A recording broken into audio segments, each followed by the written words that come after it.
So thank you for everyone for your attendance today. My name is Nathan Ritchie. I'm a principal security engineer here for SALT in the UK. I should have Adam Fisher with me, who's going to be doing our demonstration later on, a principal engineer based out of the US. I'll chase him in a minute to find out where he is, but welcome. And today we're going to talk about the need for automation in API security. And so I'm just going to shut off my camera because I've got some horrible glare here for a minute. Bear with me. Okay, Adam, can you say hello? Are you able to unmute yourself? No, Adam, are you there? Okay, Adam's here, so we'll continue. All right, let's begin.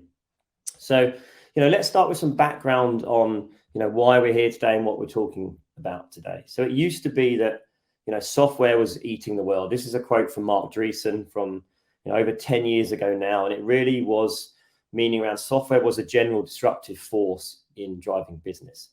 And today that's changed to APIs. So APIs now drive every major business decision today, whether it's going to be digital transformation, cloud migration, mobilization, or any other innovation. Frankly, today, everything in the world of IT runs on APIs. The upshot of that is that we're using more and more APIs than ever. They're all much more capable. They're exposing more and more sensitive data than ever before. And what does that mean from an attack perspective? So, as we use APIs more, as they expose more data, ultimately, and unfortunately, we see the attacks against those APIs also grow in their number as well. Every few weeks we see yet another headline of an API vulnerability or a leaky API costing companies reputational damage, costing them simply, a lot of money in many cases. Some of the attacks we see here are privacy leakage, such as the Peloton attack. Some will be API misconfiguration, and actually an attack that's not shown on this slide deck, which is really important, was a few years ago, back in 2019, I think, for Facebook. Over a period of 18 months, a simple misconfiguration of their API cost them exposure of 50 million user records. So very, very costly for the businesses associated with these attacks. And love them or hate them. I personally like analysts in terms of the API environment. I think they're really helpful for driving the maturity of APIs.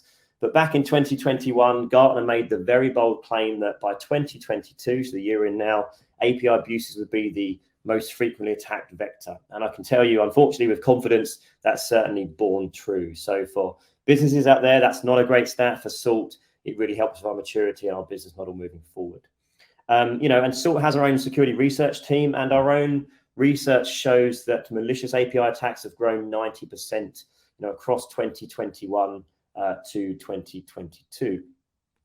So let's get into what we're going to be discussing today during the presentation, what Adam's going to be showing you through the live demo a bit later on. So we'll start by covering, the need for API security and how you go about automating that API security. Why your existing tooling that was probably designed and implemented many years ago isn't going to be up to the job of protecting you in today's fast-paced API world. And then finally, how SALT can help you protect your APIs. And Adam's going to guide you through all of the aspects of our security platform with his demonstration.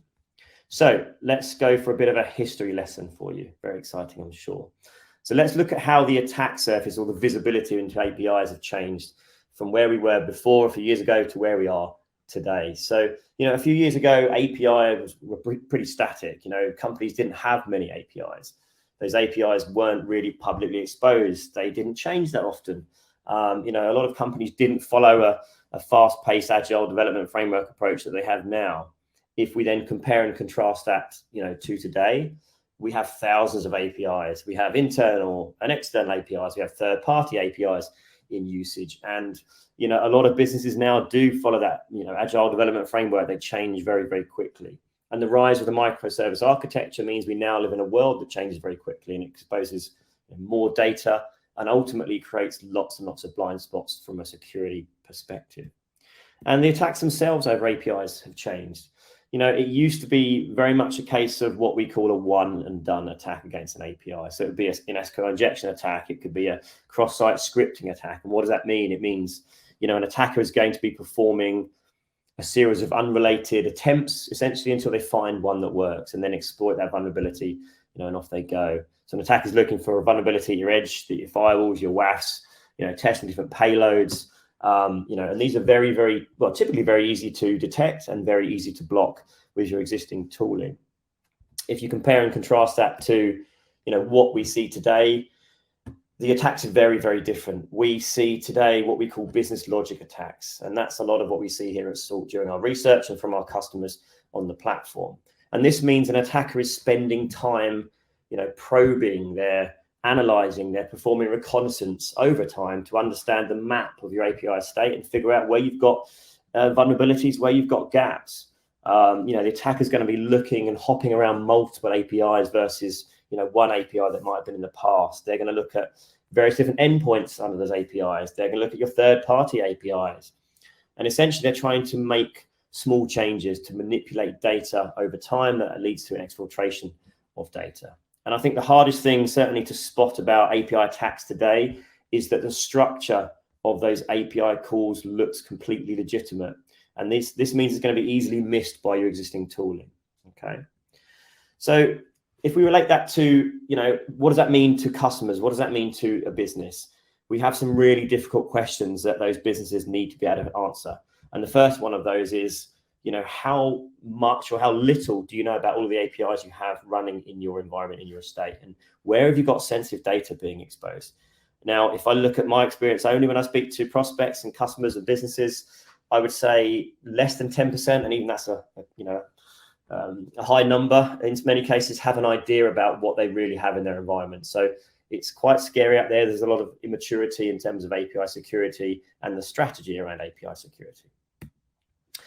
Can your existing tooling help you with the discovery side? And the answer, unfortunately, again, is no. WAFs and API gateways have their place, but they're not inherently built with the API discovery in mind. They only know what you tell them to know. And the biggest, risk from an API or any security perspective is that you can't protect, what you can't see. So, if you think about how a WAF is architected, it's a proxy. So that means they look at one packet at a time. So, if we use the analogy of a movie, they're seeing the movie one frame at a time. They're not seeing the big picture. And actually, interestingly or worryingly, a lot of the companies I talk to today don't even have a WAF in place from an API security perspective. So, they're way behind on their API security strategy. Okay. So how do we look at what you do need to address the gaps and to look at your API security strategy? And the first thing you're going to need is automation, exactly the title of the slide deck we're presenting here. So, how do you automate the discovery of all of your APIs, all of the API endpoints connected to those APIs and areas where you have sensitive data being exposed? Where do you understand how you've got drift from your API design and documentation to what you have running live across those APIs?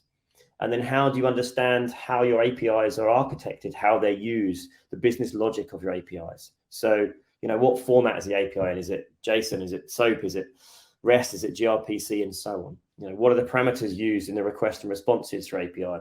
What's the API call sequence? And so on. So in order to see the big picture, the whole movie, if you will, you need context. And that context needs to be over time. You need to be able to store and see and analyze and provide visibility of all of the changes over time for weeks, months, and years, and then correlate all of that data together. Certainly when it comes to attacks, you need to be able to correlate user behavior, API usage behavior over time.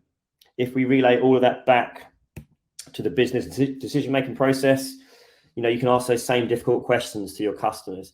How confident are they going to be knowing whether they're going to be attacked across their APIs right now? I mean, what do they have in place that can detect those attacks for them? And can their existing tooling cover even the OWASP API top 10 in terms of attacks and threats? And many of them, unfortunately, can't. So, these are very simple things to solve here at SALT, and Adam will take you through that in the demonstration in more detail. So how do you make a start? Where do you start from when it comes to API security?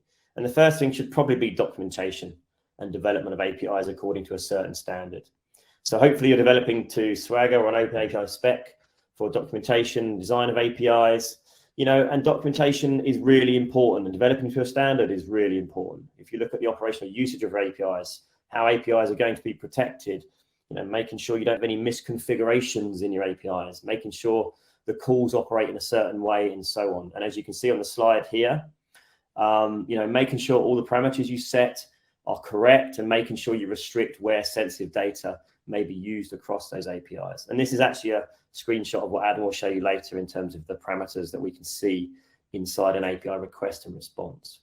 But we know that documenting APIs or documentation in general is manual. It's a laborious process. Personally, I hate it.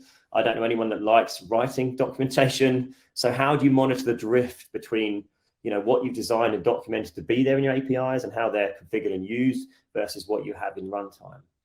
And with the best will in the world, documenting APIs and designing them to a certain specification is only going to get you so far in defining how that API is used. If you look at documenting APIs to a certain specification, maybe you've built a parameter in with an account ID. What you've just done is basically now given an attacker a way to expose that account ID, manipulate that data over time, and steal somebody else's data. It's also known as an API 1 attack or Ebola, again, which Adam will go to in more detail in the demo later. So even with the best will in the world, design and documentation of APIs is not going to be enough from a security perspective.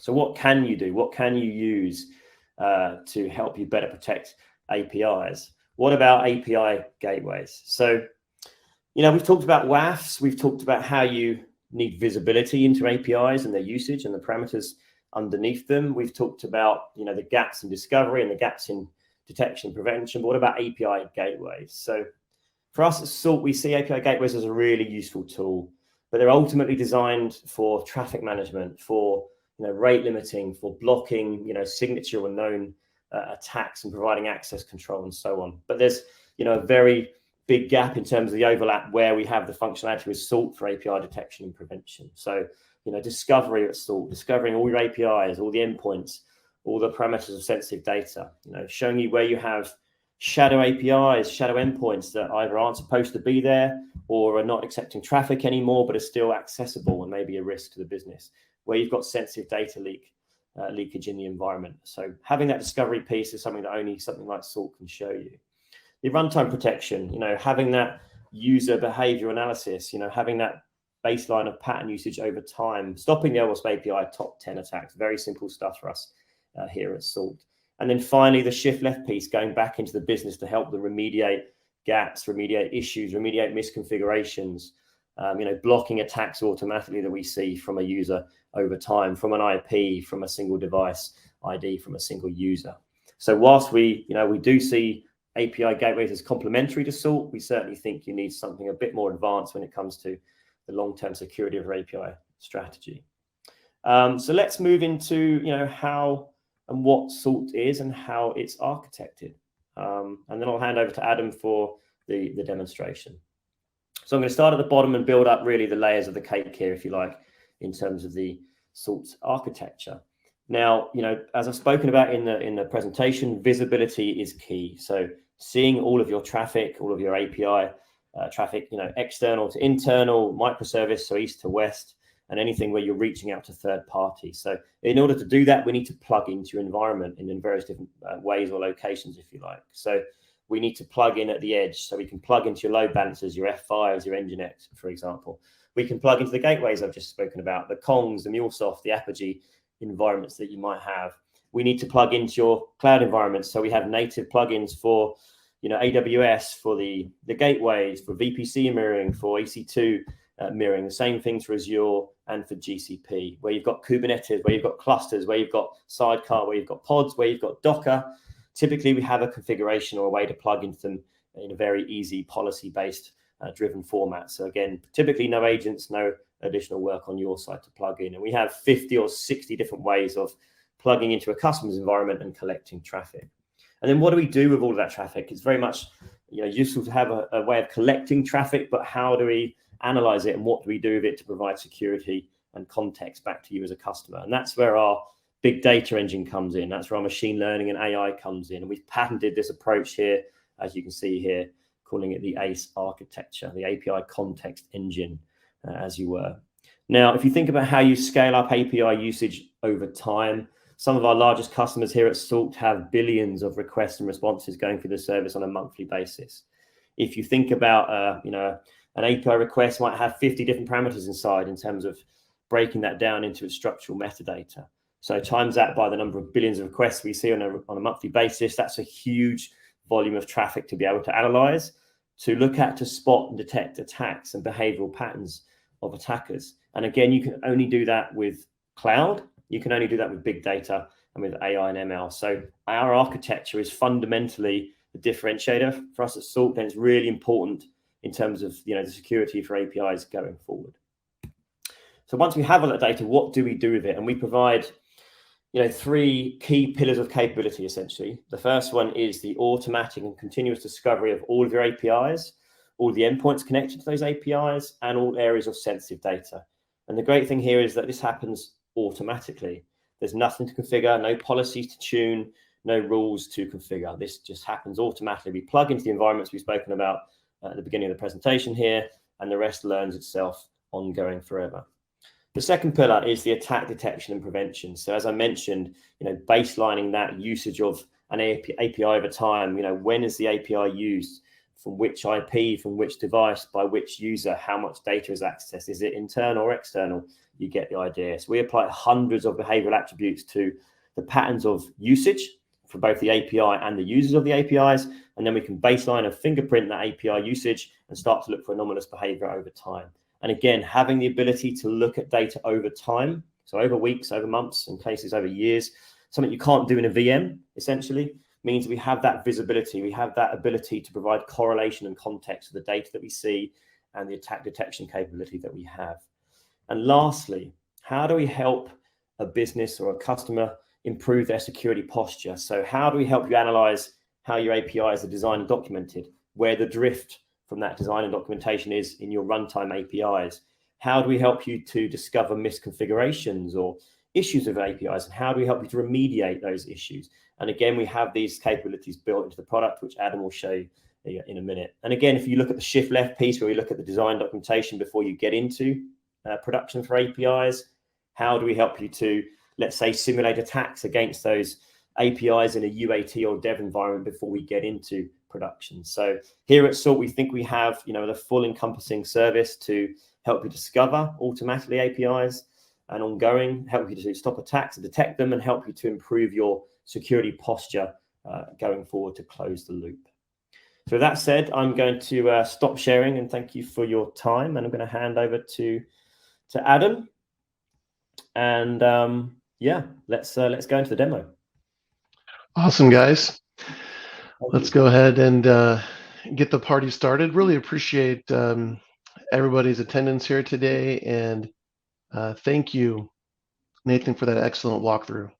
Appreciate the insight there that you brought to this, and we're now going to go through and really see kind of how the automation will look in an API security solution, kind of what some of the key features that you're going to need to help identify the attacks that you'll have in your environment.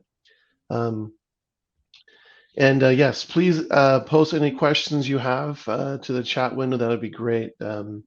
Looking forward to go here. Yeah, I'll help with the chat window, Adam, while you're doing the demonstration. Okay, great. Excellent. Thanks, Nathan. So guys, what we're looking at here is just the overview screen. Every security tool we have has an overview screen and gives us insight into some of those key capabilities that Nathan mentioned here with the discovery, prevention, or remediation here. The action items obviously are the things we want to look at first. Number of attackers that we see, so malicious attempts, the API attacks that we're detecting, newly identified APIs, things that we've discovered in your environment, and then the misconfiguration, the remediation tickets, things you want your dev team to touch on, to look at, and apologies to any DevOps people here in the chat, but yeah, normally that's the highest number that we see, right, guys? So we can see the attacker coming out of North Africa. We can get direct insight into those malicious attempts. We'll get into the API top 10. We can't have a API security demonstration without talking about the top 10. We can see some suspicious activity, sensitive data where it lives, and then the newly identified APIs and remediation tickets. All of these would give us direct insight into those capabilities. Now, the first thing here around inventory, and Antonio, I'll be sure to touch on shadow APIs here. The first thing we get into when we look at the API inventory, some places out there will call this an API catalog. Really what we're looking at here is that first view of the APIs that we're discovering that are live and running in your environment. This will begin to populate within 20 to 30 minutes after we're deployed. And to be frank, our customers, they can't look away. This is super interesting as soon as we deploy the solution for exactly what we're showing. Oftentimes, you haven't had this type of visibility into your API environment before, and so we bring a lot of insights very quickly just by discovering all the APIs that are running. And this is going to show the public, partner, private-facing APIs. It's not just an API application or a mobile API or something customer facing. This will be all the APIs, all the API traffic, and especially being able to show insight into the APIs that you're consuming from third parties is a huge value gain very quickly. So at this level here, we are highlighting the application, and then we're correlating any additional endpoints that resolve to that service. So now when we come in here, we're seeing the API endpoints. We're going to use that term automatically here a lot during this because we automatically identify which endpoints contain sensitive data. We automatically identify which endpoints are authenticated. And really the purpose of that is so that you can quickly focus on any public or unauthenticated endpoints, being the case where oftentimes that's not what we should be doing, is having public endpoints, but that may be the case here. The other thing here that we provide, and we saw this on the very first screen, is just the ability to add tags. So I can tag any of these, pertaining to the business case or anything for these endpoints here. So here we can quickly filter on, maybe a charges application, and now we can see the tags here associated to this endpoint. We could add additional tagging. Something key here as well that you're going to look for to add your own insight into what the system is automatically funneling up and providing visibility to. The other thing, like Nathan said, I've yet to find, I'm sure there's some people out there, but I've yet to find anybody who likes to document. And that's really kind of how this mess starts. Lots of times I work with customers where, the dev team, and just to be specific, I spoke with a customer about 2 weeks ago that had 1,000 developers in-house and only had 30 security engineers. And I was impressed that they even had a team of 30 security engineers. But when you're faced managing a team of 1,000 developers, the applications, the APIs, they're going to change faster than what the security team can keep track of. And that's why we have to use machine learning. We have to use this automated discovery to even hope to maintain visibility and insight into how our applications are changing and running in our environment and what is being exposed. And when you have that large of a team as well, and you have so many changes, oftentimes our customers will have 50 to 60 API changes a week. And even if there is an automated documentation process, that becomes very cumbersome. We do provide here the ability to get that API spec based on what's running in your environment. So even if you are behind or you miss some of that documentation, we can help jumpstart that by building that for you automatically here in the solution. Now, the next layer to this, remember, this is now we're looking at the endpoints. We can see the methods. We get lower here into the actual request, and we'll show the response in our discovery here. So at this level, we're now looking at the payload. We're seeing what is expected in a legitimate request. What are the valid parameters that a legitimate request has? Which ones are sensitive? We assign a category. We'll see where that plays here later in the solution and provide a little bit of insight into that machine learning about why we're saying this is what's contained in this payload. All of this here is identified, and again, all of this comes out of the box. So within 20 to 30 minutes, you'll have a view of all your APIs. and a view of where all your sensitive data is. So super powerful very quickly. And we'll get into some other things here. So after this, this will run, will continue then to automatically update this inventory with any changes that get pushed out to your APIs. The next thing, Oes Analysis, and this is where we talk about, how do you maintain that documentation when there's so many cooks in the kitchen and so many things change so quickly. So we do a few things here. First, we integrate this with your current pipeline, CodeFresh, Azure Development Manager, API development, whatever it is you're using. We will be able to integrate this and automatically scan or upload your API documentation to see exactly what is being done, what's being pushed to production. So the first thing here is a design analysis. You can do this through the UI right here, but usually we use APIs and consume those automatically. But you can upload your files, your documentation. We'll get into the drift analysis here in a minute, where then we can compare this against the applications that we've discovered. So the first thing here on the design phase, this is before anything's even running. We're taking that documentation, we're comparing this against the OWASP API specification. There's roughly 400 different checks here that go through different security and formatting requirements, how you're defining the actual data. All of that then will be discovered. We'll be able to see exactly where in your documentation there's a potential gap and where things might need to be tightened up before I release this API. And obviously, we provide feedback if there's a critical or high detection during this process. You could, pause the release and force it to be resolved before things get pushed to production. Either way, you'll have all of this. You'll know exactly what you need to focus on the next time you do a review of that API. Now, the drift analysis is the next thing here because we know nothing stays the same. As soon as you release an application, it's probably a week behind. And we know that things are going to be different after time between what's documented and what is actually running. So in this instance here, we're actually comparing your documentation against the corresponding application that exists in the inventory. And here we can say we have 21 endpoints that we've discovered that are running in your environment, but only 16 of these were documented.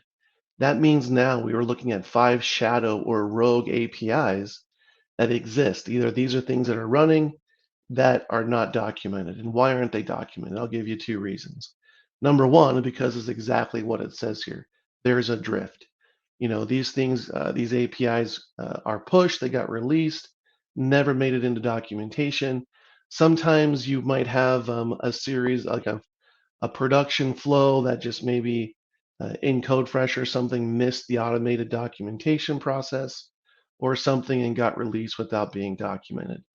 The other thing that we see a lot, though, is that kind of what we see here in the API path. This is a version 1 endpoint. Most likely, you're now on version 5 or version 6. And somewhere there's an old link because they're still receiving traffic. And these were just never decommissioned. They were never properly removed. And I think we've all been there where, everybody's brave enough to create something, but never brave enough to delete anything. And that's usually what we see here. These are old, antiquated endpoints that just haven't been removed from the application like they should have been. We also go a layer deeper, so we can get extremely granular. When you're using machine learning, getting granular is super easy. We don't need to write rules for any of this. So now we can look at a scenario where the endpoints are documented, but there's still discrepancies at the parameter level. And so we can see where there's undocumented sensitive data parameters or discrepancies where the OAS, where the documentation specifies a broader scope for the data type than what is actually being used. So this is where the type is classified as a string. In reality, it's an integer. And so you're still going to be able to tighten up that documentation to allow that spec to be more secure when the application's running. So all that's super key there. Again, this is automatically integrated normally with our customers, CI/CD pipeline builds, development solutions there as well. The sensitive data is really the next thing, and we continually see this coming from auditors where they're being asked, our customers are being asked to display or to validate where the sensitive data is, not just from a business perspective, but literally specific in their APIs. With the amount of peer-to-peer payments, especially in the banking sector where we see so much of this, Venmo, PayPal, Zelle type activity, it's becoming more of a specific requirement to identify this data where it is in your APIs. And that's exactly what we do here.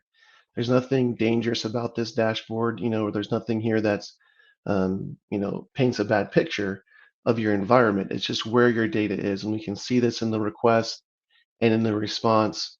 You can search for a specific endpoint parameter name on a host that we've discovered, application, whatever it is. And this is where those sensitive data categories bring the value. You can create your own categories, obviously. But again, this is something that you'll see within 2 days maximum of running the solution. You'll now have a clear picture of where your sensitive data is. Now, where our customers and where potential customers might want to go close their eyes a little bit is on the security insights, because now we're specifically saying where you are exposing your sensitive data. Specifically here is sensitive data in URLs. This is more common in APIs than any of the traditional web applications that we might have grown up with. And the reason is because there's URL encoded APIs. Query parameters are a bigger part of API applications than before. And it's very easy to have sensitive data get stuck into these applications, especially when you're migrating from an older style application into the API world. An example here that I had was I was working with a bank, and during the POV, we identified that there were a very small number of occasions where the social security number was being used in the API, in the URL of the API. And it came out that these were actually accounts that have existed at that bank before 1981. And that's because back then there was no web interface for anything, and that was the account number. And so here we're still identifying a handful of customers, their customers, that was having some of that sensitive data in locations where it shouldn't belong, where it would be considered public. And that's the benefit as well here of having that automated discovery, automated insight. You're going to have thousands of parameters, thousands of endpoints, and out of all of that traffic, we're going to pinpoint those specific locations where we need to take action and resolve some of those exposures. The other widget here is sensitive data in response without authentication. And this is the cause for some of the more high profile breaches over the last 12 months. We've seen critical exposures. And what we're saying here is basically you have public endpoints that return sensitive data. There's no need to be authenticated. Think of going to your bank account and clicking login without entering a username and password, and you get logged in. That's what we're saying here. So if there's a public API where there's no authorization token, no API key, then anybody can craft a request on that endpoint and retrieve data. And we don't want that to happen. The reason this happens here is because you have multiple dev teams. You might have a dev team, and you probably do, that is responsible for the identity and access to these APIs. You then have an API team that's just trying to make the API work. They're building the application. They just want to get a valid response, craft a valid request. That's their job. And they publish the API perhaps to a gateway that handles that identity management. Well, if there's any mistake in that pipeline, if that gets published to the wrong proxy, to the wrong location in the gateway, maybe there's a misconfiguration in the gateway to begin with, these things surface up right away. And we're going to get into some of the attacks here next and how we detect when those types of endpoints surface, those misconfigurations surface, and how we can protect those. Now, the additional insights here, we get into like long-lived tokens. So think about maybe you have a service account with a API token that never expires. Zombie endpoints, these are endpoints where we'll determine, over time, like Nathan said, what the normal traffic pattern is. So maybe you do have endpoints that are only super busy, like on a Monday morning or a batch process over the weekend. We'll learn that behavior over the course of a month, over time. And then if that traffic all of a sudden stops and the behavior, the traffic for that API no longer is what we've learned, we can surface these as zombie endpoints, basically endpoints that maybe they were changed, no longer need to be live, and need to be removed from the system. So trying to get ahead of those, shadow APIs without running the analysis, if you will, like we do there on the drift. Now, all of this is available to you in 2 to 3 days of deployment. We do a 3-day security assessment where everything that I just covered is highlighted and brought to view in your environment. And my running joke here at this point is, within 2 to 3 days, you now have roughly 2 to 3 months of dev work to go in here, resolve the exposures, adjust any rogue or shadow APIs, and ensuring that your sensitive data is where it should be. And that's the quick value that an automated solution will bring when you don't need to learn rules, you don't have to create, learn a rule engine and create your own insights, where the system funnels all of this up based on the traffic running in your environment. Now, because you have a 2 to 3 month window, and oftentimes we find some critical insights here that require immediate attention. But you can't just pull the application away from your customers while it's being resolved. So it has to keep running, and you need to make sure that while it's running, it is secure. And that's where the runtime prevention comes in, and how Salt then can automatically detect any of those malicious requests. Now, oftentimes people will say, well, hey, how long does this take before you can start identifying malicious traffic if machine learning is in play and you have to baseline my traffic? In a real world environment, it takes roughly 3 to 4 hours. It's no longer like a 2 week process, at least that I experienced in previous times in my career with machine learning solutions. So here we are now within 3 to 4 hours of seeing your traffic, we'll have enough information to start saying, okay, this is where we can identify some of that attack traffic. If you're under an attack scenario. So the first thing that we do here is, one, we don't alert you on dirty internet traffic. If you come over here to tracking, this is where we will have the fly-by-night dirty internet traffic, the stuff that we're always seeing that we don't want to be bothered with, that either our systems handle or contain, or do we just don't need to deal with. But this is all the things here that we're starting to look at and saying, hey, this is a potential action required. This is a potential severity attack if something continues. The action required is now where we're saying, hey, this is what you want to respond to.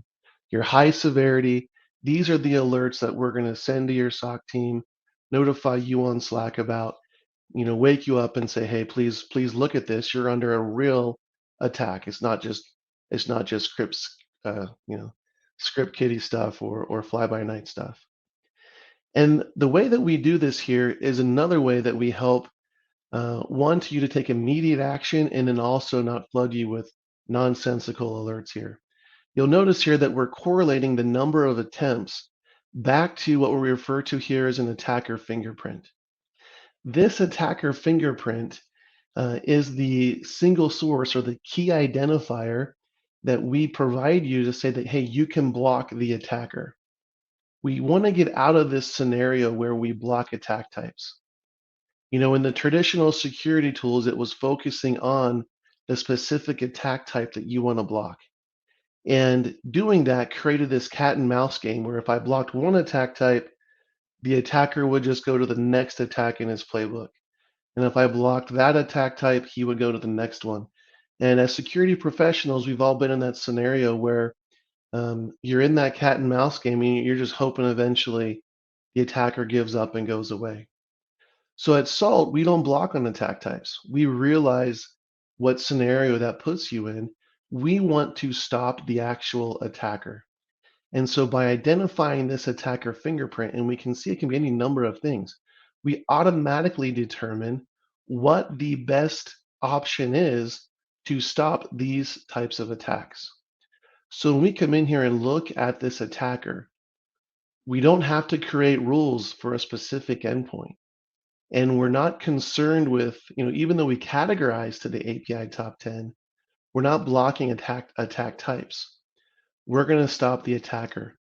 Now, being an out-of-band solution, we just use one of your current enforcement points to make that decision. So if you think about it, even if you have a WAF today, we're the brain that would tell the WAF what action to take. And we'll get in here in a minute as why that's important. But the user ID here is that single identifier. I can set a specific status, add a comment as why I took this action. But when I block on this fingerprint, I'm blocking any attack type that attacker tries to do next, or how they want to continue their attacks. So this is a more powerful way here to mitigate these malicious attackers in your environment.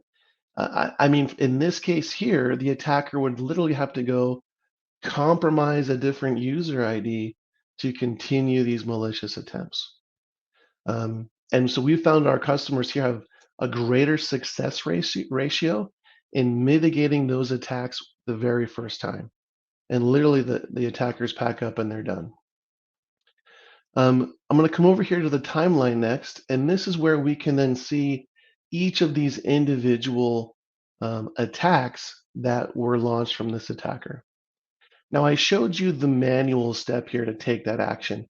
We can also automatically block on this fingerprint as soon as the attacker surfaces. So it's not a manual step here. I wanted to highlight that out. So I'm going to focus on probably just two key attack types here. The first one being broken object level authorization. Now, this is number one for a reason, because it's easily the most severe. It's the most critical. If you're vulnerable to this attack, the attacker literally can walk out the front door with all your data. You'll probably never know. I don't think there's really any other solution out there that's going to alert you to the fact that you're vulnerable to this. What's happening here with this type of an attack is that a valid user is authenticated to your application, but with that valid authentication is able to return the data of somebody else. So think about logging into your bank account and then being able to view your neighbor's bank statements. That's what's happening here. There's that disconnect in what the user is allowed to see once he's inside that application, or once he gets a valid token, what that token grants him access to. So when we come in here, I'm going to click on Show More. This will show us the full request and response of those malicious attempts for us to be able to review and investigate. Now, the first thing that we do here when we get a request is we automatically identify when a JSON web token is in use. So if you're using JOTs today in your applications, we can automatically decode that token, and we will learn the behavior and the profile for the token and what a valid token looks like. So here we have decoded, and now we're showing the claims that are part of that token. And this is important here because it allows us to then learn and protect against all those, token manipulation use cases you can think of: the impossible travel, invalid expiration, basically whenever the token is being manipulated in any way, we'll be able to determine and highlight those types of attacks to you. Now, in this example here, the token is being manipulated, but in a very, very subtle way. The user ID here is a legitimate claim as part of the token. And this is being granted to give that authorization to the user. The authentication here happened in the cookie, and this is where, again, the user ID is also stored. Now, there's different variations of this attack. Sometimes you'll see this referred to as a double ID BOLA, but oftentimes this is very common in how APIs are coded, where you'll have a corresponding user attribute in different parts of the request. So in a legitimate request, we would expect the user ID that's stored in the cookie to be identical to the user ID here in the token. And you can see here by the description that the authorization user ID and the cookie user ID in this request are not identical as expected. And we learn this over time because in a legitimate request, these two values are identical. And we'll determine this automatically. We don't need you to come in and give any insight or give us any hints as to, what values here should be identical in a legitimate request. This is all learned automatically by the solution. Now, the reason this is so difficult, and there's even blog posts out there that say this type of an attack isn't even detectable. And the reason it's so difficult is because there's nothing here that looks malicious. There's no code here that's been changed. There's no SQL injection that's been inserted. It is a valid claim, and the token isn't even going to be really invalid because the length of the value is correct and it's numeric, and it's probably even a valid user ID to begin with. It's just that it's not the user ID of the person that's authenticated.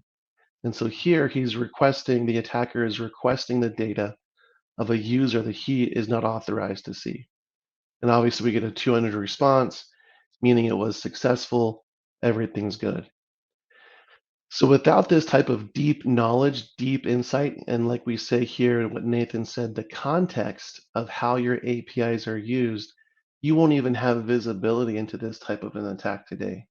And definitely from a traditional security tool perspective that looks for pattern matching or signatures, it'll become very difficult as well to come up with any type of foresight or anticipate a rule that you have to create to see this. So extremely powerful detection here that our customers benefit from really the most severe of all the API attacks. The next one I want to come to is another insight here on broken authentication. So even though the bowl is the most dangerous, the most common that I see nearly immediately once we deploy is an attack on the authentication pages. And one thing that we see here is exactly what I see here in this attack here, which is missing field on the authorization. So instead of trying to capture a token and manipulate the token to gain access or invalid access and exfiltrate data, it's a lot easier if the attacker just doesn't send a token. And this is normally the first step in that recon phase of the attacker framework. So if I'm going to start targeting an application, instead of me trying to compromise user accounts, get a token, I'm just going to see how the application responds, how the API endpoints respond when I don't send a token. And this goes back to what I said previously, where you have multiple different teams. You're going to have a development team in charge of the authorization, authentication of the application. And then you have a development team who's just making the application run, creating the data, creating the endpoints, setting up the data stores, all of that. And when these two fields here, when these two applications get pushed together and somebody's misconfigured something, you have exactly what we see here. So now we have a case where the attacker can just remove the token, send the legitimate payload, and if the application isn't doing any verification of that authorization, or if the gateway's misconfigured and doesn't do it and just sends the request, if it's a valid request, it's just going to respond. And so super simple here in how this attack happens, because I can just capture this, I can remove the token and see what I get. And if it responds with a 200 and I get the valid response, this is just going to go into the bucket of endpoints that the attacker can then use to try and exfiltrate additional data later on throughout that attacker framework. This is one of the first steps that'll happen during the recon phase as they try and identify the weaknesses and probe for those weaknesses in your APIs. So super beneficial here. I really like, kind of this example because I see it all the time. Now, the next step here and the last thing that we go through here is the remediation. So, I mean, this is a misconfiguration. We can see the exposure responds with a 200. This is something we want to get in the eyes of your dev team to resolve. And because of this, now we automatically add and open a remediation ticket. And this is where we're going to integrate now with more of your DevOps tools like a Jira, Zendesk, maybe ServiceNow, events, whatever it is that where you want these, misconfiguration or DevOps tickets to get opened. We come up here, we take action. We have these predefined integrations. We send this off to Jira. Again, this could be done automatically, but I've yet to see somebody brave enough to automatically open dev tickets. But hey, your environment could do it. The next thing we come in here, though, we can see the recommended action. This field must appear in the request. The authorization header must appear in the request. And instead of a 200 when this doesn't happen, you need to be blocking this or denying this type of a request with a 400. So all of this here is super critical that we get back into the hands of the right people.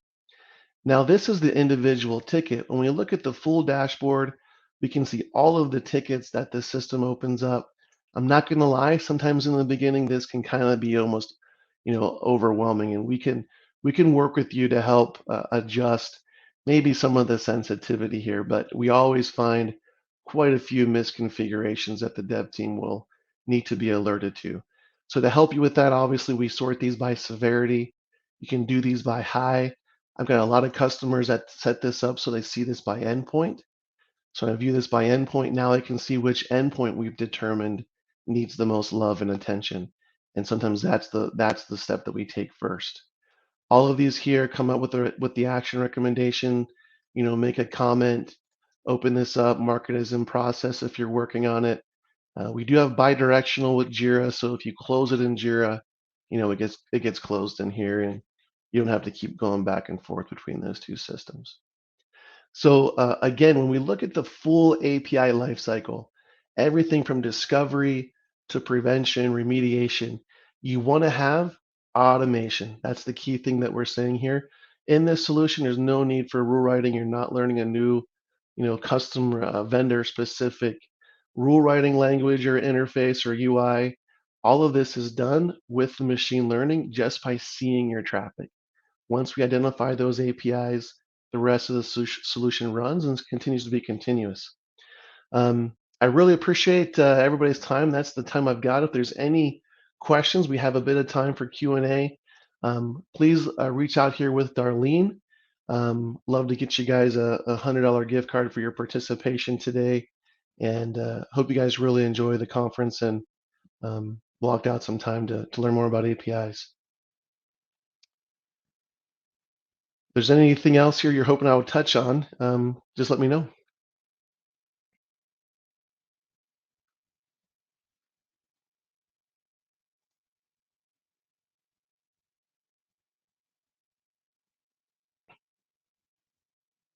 Great, guys.